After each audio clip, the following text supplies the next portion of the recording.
আসলে কারফিউর মধ্যে আমরা এই ৮-১০ দিন আজকে তেমন একটা ব্যবসা ভালো যাচ্ছে না, অনেকটা মন্দের দিকে। তবে আমরা এটা কাটিয়ে উঠতে পারছি মনে হয়।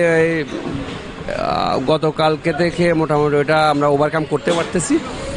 আগের যে সমস্যাটা ছিল আসলে এই পরিস্থিতি, উদ্ভূত পরিস্থিতির কারণে পাবলিক অনেকটা ভীত সস্ত্রত আছে, যার কারণে কিছুটা পাবলিক কম, সেলসও কম।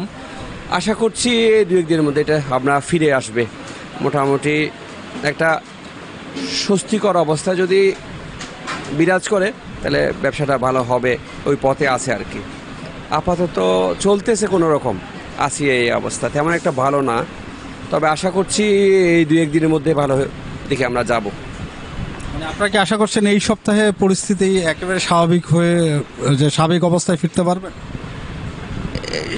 সপ্তাহ পুরোটা না হলে মোটামুটি রিকভার করার সম্ভাবনা আছে, আর এরকম মনে হচ্ছে। মোটামুটি পাবলিক তো স্বস্তির দিকে যাচ্ছে এখন, মোটামুটি সব দিক ঠিক আছে পরিস্থিতি।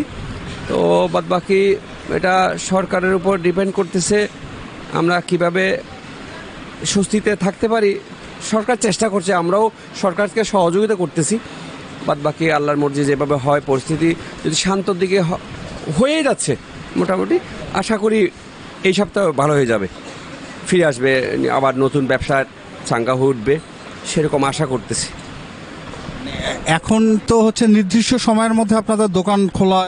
হ্যাঁ, আসলে ওই সরকার একটা নির্দিষ্ট আমাদের টাইম করে দিয়েছে, যেটা সেই টাইমের ভিতরেই আমরা করতেছি। আপাতত যে টাইম মেনটেন করতেছে ওনারা আমাদের সিগন্যাল দিচ্ছে, আমরা ওইভাবেই চলতেছি আর কি। আপাতত সেভাবেই ব্যবসা চালিয়ে নিচ্ছি। একটু কষ্ট হলেও দেশের স্বার্থে, মানুষের স্বার্থে আমরা করতে বাধ্য। আশা করি এটা ঠিক হয়ে যাবে।